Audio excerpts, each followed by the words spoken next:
Halo guys, di kesempatan kali ini saya berbagi tutorial cara jumper fuse baterai pada HP Oppo A1K dengan kode baterai BLP711. Dan Oppo A1K ini memiliki kode CPH 1923. Dan untuk baterai yang digunakan ini sama dengan baterai yang ada pada Realme C2. Jadi proses jumperan baterai pada Oppo A1K dan Realme C2 itu sama guys. Oke, kita mulai. Yang pertama di sini cabut dulu untuk SIM tray atau tempat kartunya. Dan kemudian kita buka casingnya dengan menggunakan tools yang tipis seperti ini. Jadi kita congkel pelan-pelan. Kita arsir di bagian pinggir-pinggirnya. Nah, di sini casingnya tidak pakai baut, jadi bisa kita buka langsung kayak gini. Dan ini tombol powernya ada yang lepas, kita pasang kembali. Dan selanjutnya di sini bisa kita lihat ya teman-teman, di sini segelnya itu masih ada, jadi baru pertama kali dibongkar nih HP-nya. Dan untuk proses jumper fuse baterai, agar aman kita harus buka dulu bagian konektornya. Jadi kita buka dulu board-boardnya, kemudian kita buka penutup mesinnya seperti ini. Dan sekarang terlihat untuk konektornya kita cabut dulu. Dan jangan sampai bagian positif konektor ini menyentuh komponen-komponen yang ada di mesin HP kita guys. Kemudian di sini kita buka stiker-stiker yang menempel di sini di bagian atasnya. Oke, ini ada plastik yang menempelin ya teman-teman. Ada selotip seperti itu. Dan kemudian kita congkel sedikit untuk melihat posisi fuse-nya. Oke, di sini kita tidak perlu mencabut baterainya guys. Nah, sekarang fuse-nya sudah terlihat. Nanti akan saya tunjukin. Nah, sebelumnya di sini saya robek dulu untuk bagian selotip yang menempel pada fuse-nya tersebut agar bisa dijumper. Oke, sekarang saya akan tunjukin untuk posisi fuse-nya. Nah, ini dia guys. Untuk fuse-nya bisa dilihat di sini. Ini yang agak-agak kuning nih warnanya. Oke guys, jadi tinggal kita hubungkan aja pakai solder dari kaki yang satu ke kaki yang satunya lagi. Jadi istilahnya di bypass. Jadi arus listriknya itu tidak akan lagi melewati fuse tersebut, melainkan kita jumper atau kita bypass. Oke guys, jadi baterai ini sebenarnya sudah lemah. Kita jumper seperti itu agar arus yang keluar bisa stabil. Kalau misalkan dia masuk di dalam fuse lagi, arus yang dari baterai itu sudah lemah, dia akan menjadi semakin lemah lagi. Jadi seperti itu aja sebenarnya metode daripada jumper fuse ini. Oke, sekarang kita siapin timah dan kita tunggu sampai soldernya panas. Dan di sini kita isiin sedikit flux. Oke guys, ini fluxnya kita pencet dulu dan kita isi sedikit saja. Di sini tujuannya agar timahnya itu lebih mudah menempel. Oke, sambil menunggu soldernya panas, di sini untuk panas solder yang kita gunakan tidak usah juga terlalu panas, secukupnya aja guys. Nah, sembari kita menunggu, ada baiknya teman-teman yang belum subscribe channel ini dipencet dulu tombol subscribe-nya.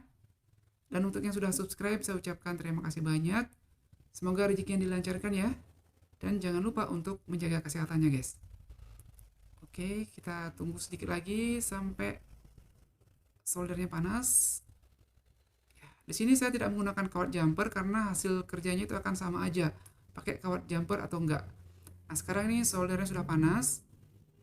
Jadi kita langsung aja solder kaki yang satu. Oke, pelan-pelan aja. Jangan sampai timah kita mengenai komponen pada HP-nya. Oke, kemudian yang satu lagi. Dan perhatikan teman-teman ya, jangan sampai konektor baterai positifnya itu menyentuh komponen yang ada di mesin HP kita. Dan sekarang tinggal kita hubungkan aja timah dari kaki yang satu ke kaki yang satunya lagi. Seperti ini. Dan ini tidak akan memakan waktu yang lama. Oke, untuk kecepatan videonya pun tidak saya percepat di bagian ini. Dan proses jumperannya sudah selesai. Oke, teman-teman bisa lihat. Untuk fuse-nya sekarang sudah terjumper seperti ini. Oke, ini dia. Posisi fuse yang sudah terjumper. Nah, teman-teman, ini dia untuk jumperannya. Sorry, ini kameranya kurang keren ya. Kameranya tidak mantap nih, guys. Jadi gambarnya juga tidak begitu jelas. Tapi untuk saya sih sudah cukup sih untuk memperlihatkan posisi fuse dan juga hasil daripada jumperannya tadi. Oke, langsung aja kita lanjut lagi. Nah, di sini teman-teman perhatikan di bagian bawah fuse-nya itu kan masih ada plastik yang menempel, jadi tidak apa-apa, langsung aja kita rapikan seperti ini, tidak usah kita tambahin selotip lagi. Tapi kalau misalkan di situ untuk stikernya terlanjur dicabut semua atau plesternya dicabut semua, teman-teman wajib mengisinya dengan plester baru begitu atau selotip baru. Nah, setelah kita pasang konektor baterainya kembali, langsung kita coba cas terlebih dahulu. Dan pastikan charger ini bisa masuk. Oke, di sini layarnya redup banget, guys. 54% ya. Yang penting casnya sudah masuk. Itu berarti strom dari charger menuju ke mesin dan menuju ke baterai sudah bagus lah begitu. Nah, sekarang kita pasang kembali untuk penutup mesinnya ini dan kita pasang baut-bautnya kembali. Sambil kita cas dulu, guys. Oke, kita pasang baut-bautnya. Di sini ada begitu banyak baut. Ya, nggak begitu banyak sih sebenarnya, hanya ada beberapa baut saja. Dan videonya juga sudah saya percepat di bagian ini. Oke, kita skip saja. Dan sekarang langsung aja kita pasang kembali untuk casing belakangnya. Oke guys, kita pasang seperti ini. Dan pastikan tombol-tombolnya sudah masuk dengan baik. Kemudian kita kembaliin untuk SIM tray atau tempat kartunya beserta kartu-kartunya itu. Dan sekarang kita balikin lagi ke softcase-nya guys. Jangan sampai ketinggalan tuh. Dan kita nyalain. Kita tunggu sampai proses bootingnya selesai. Dan by the way teman-teman, di sini kalau misalkan baterainya sudah parah, HP tersebut tidak akan bisa masuk ke menu. Dalam proses booting seperti ini aja, dia itu akan balik lagi ke awal booting, balik lagi ke awal booting seperti itu, dia tidak akan bisa masuk ke menu seperti ini kalau misalkan baterainya sudah parah.